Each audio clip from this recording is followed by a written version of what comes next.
There's a shot in the first Avatar teaser that came out that had the internet up in arms. Is it real or is it CGI? Even Corridor was diving into this to try to understand what was going on here. Your brain saw this moment and thought, there's no way that's CGI. And so everyone was debating, could it possibly be real? Is it CGI? Did they paint the hands blue?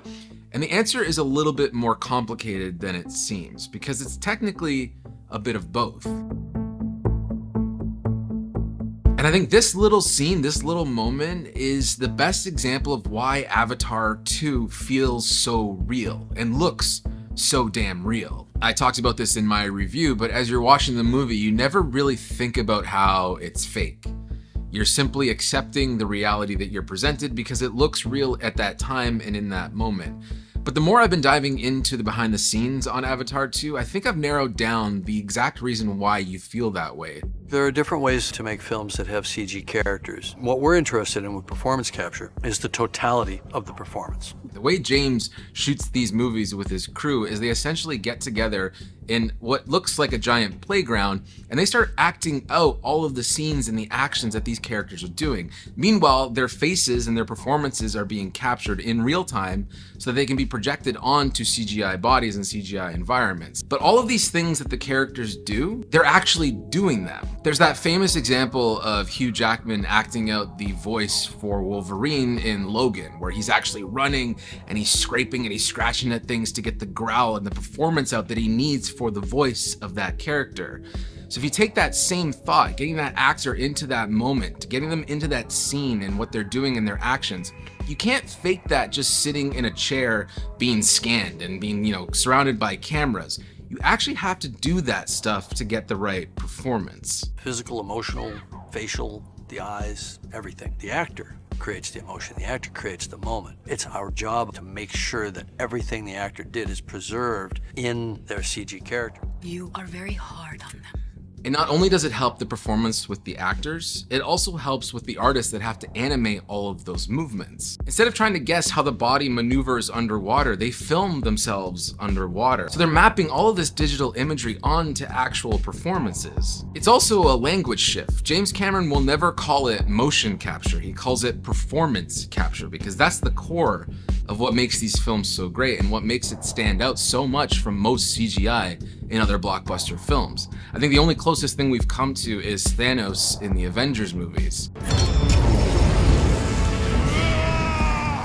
But there's plenty of examples in blockbusters where things start to feel rubbery and they don't feel real anymore because we don't actually have a reference. We don't have a real captured moment to base that CGI off of. This particular moment where Jake is just sort of tugging on a piece of leather in the water is a mixture of CGI and real life. We have real hands in a real pond, but then there's digital things that are added to the scene to create the entire moment that we witness.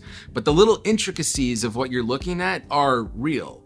And that's essentially how the whole movie was made. So the question becomes, is this really the future of filmmaking though? Is this something that we all want to be a part of? I think if you have a wild imagination like James Cameron and you're trying to create worlds that just simply do not exist in our world, absolutely. This is so fascinating to me that you can now essentially do anything you want that's in your brain can now be made into a film, into a piece of art. You're no longer constrained to locations, you're not constrained to time even. One of the great things about performance capture that James Cameron talks about is that coverage is sort of non-existent anymore because all you gotta do is capture that performance and then you can change the blocking or where that person is in the scene however you want. You can do the reaction shots, you can do everything you need all in one capture. Contrast that with the time and money required and resources to do that on location. Coverage alone is most of the day when you're filming a movie. I still think this type of filmmaking though is still out of reach for almost 99% of filmmakers out there. It's definitely a similar idea to how a lot of TV shows and movies are using the volume where they have a projected background on screens.